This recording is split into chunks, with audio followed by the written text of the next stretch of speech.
اعوذ باللہ من الشیطان الرجیم، بسم اللہ الرحمن الرحیم۔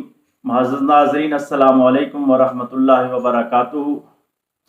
آج ہم واقعہ کربلا کے تناظر میں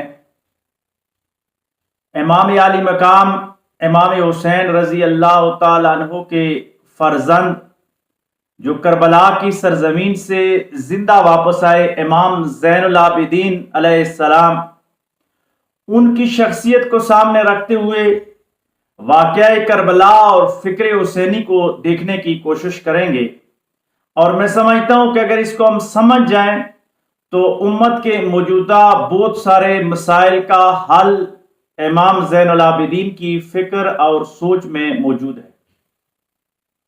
امام زین العابدین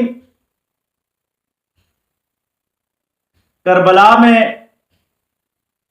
بیمار تھے، اس